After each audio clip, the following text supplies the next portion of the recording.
আমি যদি বাংলাদেশের প্রধানমন্ত্রী হতাম অথবা আমি যদি একজন বড় ব্যবসায়ী হতাম, আমার যা আছে সব কিছু আমি বিশ্ববিদ্যালয়ের জন্য ঢেলে দিতাম, শিক্ষার্থীদের জন্য ঢেলে দিতাম। আমাদের এই খারাপ লাগে, আমি যদি আমাদের বিশ্ববিদ্যালয়গুলোকে ঠিক করতে পারি বাংলাদেশ পরিবর্তন হয়ে যায়। কিন্তু এটা খুবই দুর্ভাগ্যের বিষয়, আমাদের এই বিশ্ববিদ্যালয় আজকে 104 বছর আমরা পার করতেছি এবং স্বাধীনতার আজকে আমরা 5 দশক পার করছি। বিশ্ববিদ্যালয়ের আমার যারা বোনরা আছে নারীদের জন্য মাত্র 5টা হল, বিশ্ববিদ্যালয় 53% শিক্ষার্থী নারী, কিন্তু কেন তাদের জন্য 5টা হল থাকবে? আমাদের বাংলাদেশের কি টাকার অভাব হয়েছে? ডোনারের কি অভাব আছে? এই সব কিছু পরিকল্পনার অভাব এবং বিগত ফেসিবাদী আমলে এই কৃত্রিম সংকটগুলো তৈরি করার মাধ্যমে আমাদের মেধাগুলোকে ধ্বংস করা হয়েছে। তো সেই কারণে আমরা কথা দিতে চাই ইনশাআল্লাহ আমরা আমাদের এই ক্যাম্পাসের আবাসন সংকট আমরা আর রাখবো না ইনশাআল্লাহ। যেভাবে হোক, যেখানে প্রেশার দিতে হয় আমরা দিয়ে আমাদের এই আবাসন সংকট আমরা দূর করব। বিশেষ করে আমার যারা বোনরা আছে, যারা রংপুর থেকে আসছে, যারা কক্সবাজার থেকে আসছে, টেকনাফ থেকে আসছে, বাংলাদেশের বিভিন্ন প্রান্তর থেকে আসছে। ফার্স্ট ইয়ারে একজন আমার বোন যখন ক্যাম্পাসে আসে, যখন সে সিট না পায়, কী পরিমাণ ট্রমার মধ্যে তাকে যেতে হয়। আমার একজন ভাই, সে ফার্স্ট ইয়ারে যখন আসে কত বড় স্বপ্ন নিয়ে আসে, কিন্তু তার হলের মধ্যে একটা সিট হয় না। সেই সংকট আমরা রাখবো না ইনশাআল্লাহ। তো ইতিমধ্যে আমাদের জায়গা থেকে বিশ্ববিদ্যালয়ের প্রশাসনের সাথে এবং গভর্নমেন্টের সাথে বিভিন্নভাবে আমাদের অনেকগুলো যৌথ কাজ শুরু হয়েছে এবং খুব দ্রুত সময়ের মধ্যে 5টা হল নির্মাণের কাজ শুরু হবে ইনশাআল্লাহ। চায়না থেকে একটা হল নির্মাণের কাজ ইতিমধ্যে কাজগুলো শেষ, সাইন হয়ে গিয়েছে। নারী শিক্ষার্থীদের জন্য 1500 শিক্ষার্থীর জন্য হল নির্মাণের কাজ শুরু হবে এবং বাকি যে হলগুলো আছে সেগুলোও খুব দ্রুতই ভিত্তিপ্রস্তর স্থাপনের কাজ শুরু হয়ে যাবে। 2850 কোটি টাকার একটা প্রকল্প আছে, অধিকতর উন্নয়ন প্রকল্প। আমরা আশা করছি খুব দ্রুত সময়ের মধ্যে এই প্রকল্পের কাজ শুরু করে দিতে পারবো ইনশাআল্লাহ।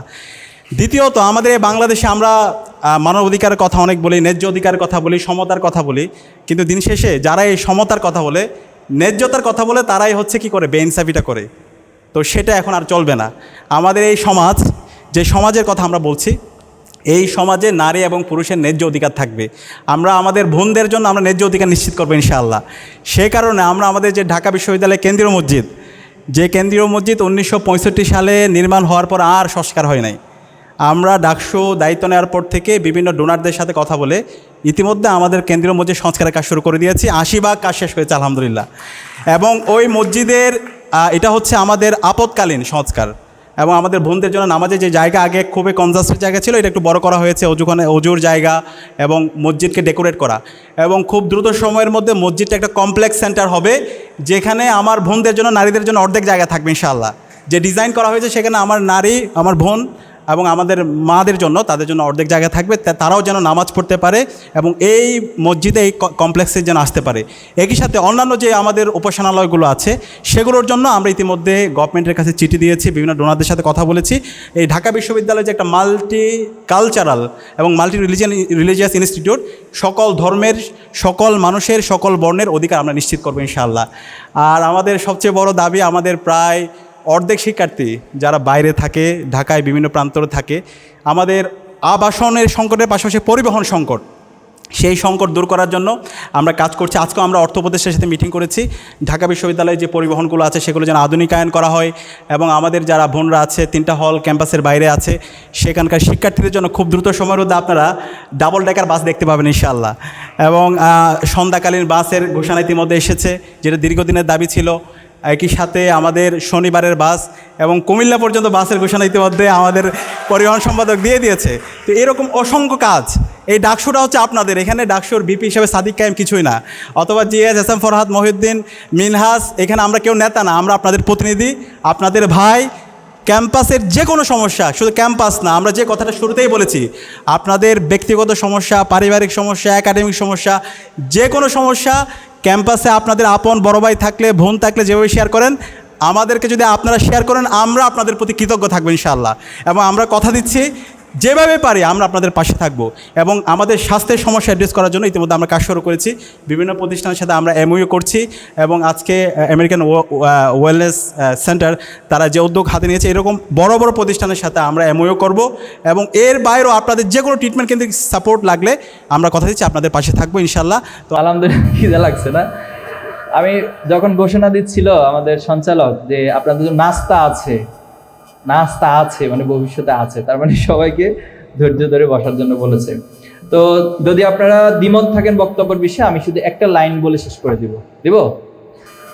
আলহামদুলিল্লাহ আমাদের সাদেক ক্যাম্পে যথেষ্ট বলেছেন, উনি একেবারে সব সাইটগুলো ইনস অ্যান্ড আউটস যা প্রয়োজন সব কিছুই বলেছেন।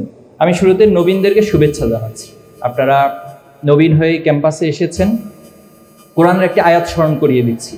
আল্লাহ তাআলা বলেছেন, ইয়া আইয়ুহাল্লাযীনা আমানুত্তাকুল্লাহ ওয়াল তানজুর নাফসুম মা কদ্দামাত লিগাদ, যে হে ঈমানদাররা, হে বিশ্বাসীরা, তোমরা আল্লাহকে ভয় করো এবং তোমরা ভবিষ্যতের জন্য, পরবর্তীর জন্য কি জমা করতেছ সেটা তোমরা ভাবো। অর্থাৎ আজকে আপনি নবীন হয়ে এসেছেন, এখন আপনার ভিতরে একটা ইমোশনাল পজিশন কাজ করছে। এই ক্যাম্পাস আপনার জন্য সবচেয়ে ভালো মানুষ হওয়ার, সবচেয়ে প্রোডাক্টিভ মানুষ হওয়ার জন্য যে উইংসগুলো প্রয়োজন সেটা যেমন আছে, আবার ইন দ্য সেম ওয়েতে সমাজের সবচেয়ে ধ্বংসপ্রাপ্ত একজন মানুষ হওয়ার জন্য যা কিছু প্রয়োজন সেগুলো এখানে আনাচে কানাচে বিভিন্ন জায়গা আছে। এখন সিদ্ধান্ত আপনার। আপনি কি আপনার আজকে নবীন বরণ, এই নবীনের দিনটাকে স্মরণ করবেন, নাকি যেদিন এই ক্যাম্পাস থেকে আপনি বের হয়ে যাবেন, যেদিন গেট দিয়ে বের হওয়ার সময় আপনার মধ্যে এই অনুভূতি জন্ম নিবে, যেদিন আমি নবীন ছিলাম, আমি এই সিদ্ধান্তগুলো নিয়েছিলাম, এই স্বপ্নগুলো দেখেছিলাম, প্রত্যেকটি স্বপ্নকে বাস্তবায়ন করে আজকে আমি এখান থেকে বিদায় নিচ্ছি। তাহলে সেটাই হবে আপনার সার্থকতা। একজন মুমিন এবং বিশ্বাসী, এটাই সবচেয়ে বড় বিষয়। তিনি এখন কি করছেন সেটা বিষয় না, আমি কতটুকু পথ হেঁটে এসেছি এটা মুখ্য বিষয় না, কিন্তু আমি কোথায় যেতে চাই, আমার গন্তব্য কোথায়, সেই গন্তব্যের দিকে আমার দৃষ্টি রাখতে হবে এবং সেই গন্তব্যে পৌঁছার জন্য যত ধরনের কষ্ট, যত পরিশ্রম, যা কিছু প্রয়োজন সব কিছু আমার করতে হবে। পারা যাবে? জুলাইকে আমরা শুধুমাত্র আন্দোলন হিসেবে দেখব না, জুলাই একটি জাগরণ, পুরো জাতির মধ্যে একটি জাগরণ তৈরি করেছে।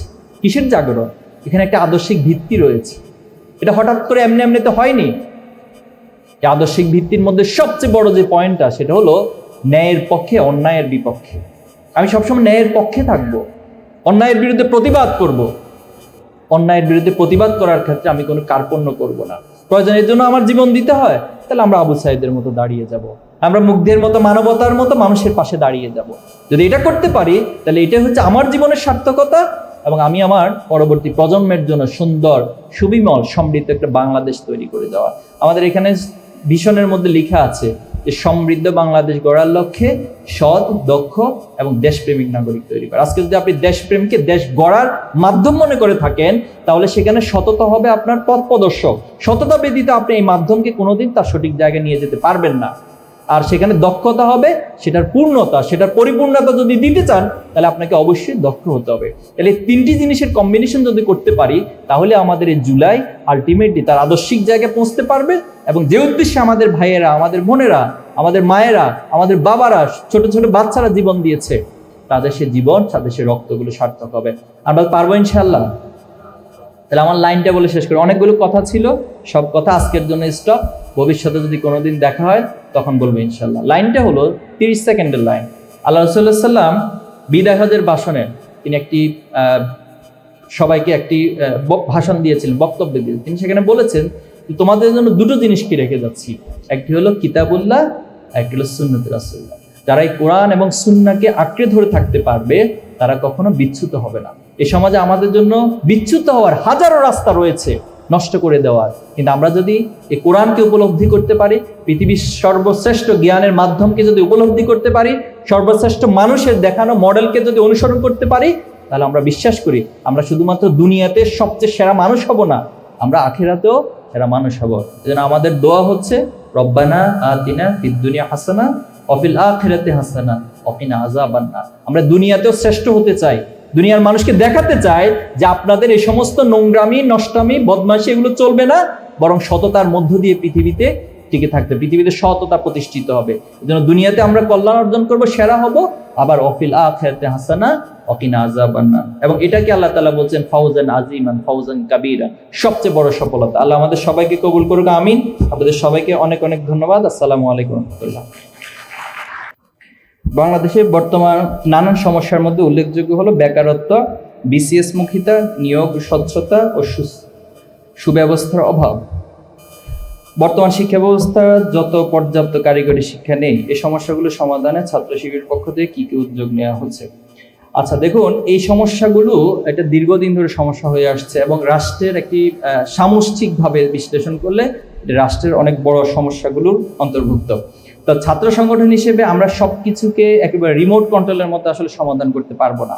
আমরা উদ্যোগ নিতে পারি, আমরা মানুষদের ভিতরে সচেতনতা তৈরি করতে পারি, রাষ্ট্রের কাছে দাবিগুলো উত্থাপন করতে পারি। সাদিক কামাল বলেছেন যে আমরা শিক্ষা ব্যবস্থার পরিবর্তনের জন্য অথবা শিক্ষা ব্যবস্থা সংশোধনের জন্য 30 দফা দাবি সরকারকে উত্থাপন করেছি, এবং আমরা বিশ্বাস করি, ছাত্র শিবির এটা বিশ্বাস করে, এই 30 দফা দাবিগুলো সময়ের ব্যবধানে আজ হোক কাল হোক 5 বছর পরে হোক 10 বছর পরে হোক প্রত্যেকটা দফা বাস্তবায়ন হবে ইনশাল্লাহ। 1997 সালে বৈষম্য বিরোধী কোটা ব্যবস্থা বিরুদ্ধে ছাত্র শিবির প্রথম ভয়েস রেজ করেছিল। আলহামদুলিল্লাহ সেটা হয়তো 97-98 সালে আমরা সফলতা লাভ করি নাই, 2000 সালে করি নাই, কিন্তু একটা ক্রমবর্ধমান ধারাবাহিকতার মধ্যে গিয়ে আমরা দেখেছি 18 সালে এসে এটা টোটালি একটা বড় অর্জন হয়েছে। এবং তার ধারাবাহিকতার মধ্যে মূলত যে ফ্যাসিবাদ, যে হাসিনাকে দীর্ঘদিন ধরে এখান থেকে উৎখাত করা যায়নি, মানুষ নীরবে নিবৃত্তে তার জুলুমগুলোকে সহ্য করেছে, সে কোটা ব্যবস্থার যে আন্দোলন সে সূত্রপাত ধরে তার পতন নিশ্চিত হয়েছে। ইন দ্য সেম ওয়েতে আমরা প্রত্যেকটা সমস্যা নিয়ে আমরা ভাবি, আমাদের চিন্তা আছে, আমরা সেই মানুষগুলো তৈরি করব যাদের হাত ধরে আজ হোক কাল হোক একটা প্রজন্ম অবশ্যই এই পরিবর্তনগুলো করবে। ছাত্র শিবির নিয়ে বাংলাদেশের মানুষের মাঝে কেন এই গুঞ্জন যে শিবির মানেই রক কাটে? আচ্ছা, এই প্রশ্নের একটা কমন গ্রাউন্ড হলো, যেখানে এই প্রশ্নটা পড়া হয় সবাই হেসে উঠে। আমি জানি না এই হাসার আসলে কারণ কি। তো হাসি মানুষ কয়েকটা কারণে হয়, তার ইমোশনের কারণে হাসে, অথবা যে কোনো একটা বিষয় খুবই সিলি বিষয় থাকে এই কারণে হাসে, অথবা আসলে এটা আনএক্সপেক্টেড, অথবা এটা আসলে এখানে মানানসই নয় এই কারণে হাসে। সব কিছু মিলে রক কাটার এই বিষয়টা আসলে দীর্ঘদিন ধরে আমাদের বিরুদ্ধে প্রোপাগান্ডা চালানো হচ্ছে। আপনারা কি বিশ্বাস করেন শিবির রক কাটে? আচ্ছা, যিনি যে ভাই বা বোন এই প্রশ্ন করেছেন, আপনি রক কাটা জানার পর আজকে প্রোগ্রাম কিভাবে আসলেন? আপনার সাহসের প্রশংসা করতে হয় যে আপনি জানেন যে শিবির রক কাটে, এটা আপনার মাথা সেট হয়ে আছে, এরপর এখানে আসছেন, খুব সাহসিকতার সাথে বসে আছেন, আবার আমাকে প্রশ্নও পাঠাইছেন। তাহলে বাংলাদেশে যদি শিবির রক কাটতো তাহলে সবচেয়ে সেরা রক কাটা তো আমি হইতাম। তো আচ্ছা, তাহলে ওই যে জোসেফ গোয়েবল, তিনি জার্মানির নাৎসি বাহিনীর প্রচারমন্ত্রী ছিলেন। তো ওনার একটা থিওরি আছে যে মিথ্যা বা কোনো একটা মিথ্যাকে যখন মানুষ বারবার রিপিট করে তখন এখানে 3টা অবস্থা তৈরি হয়। একটা অবস্থা যারা সত্যটা জানে তারা তো জানে যে এটা মিথ্যা, তাদের এই বিষয় নিয়ে কোনো টেনশন থাকে না।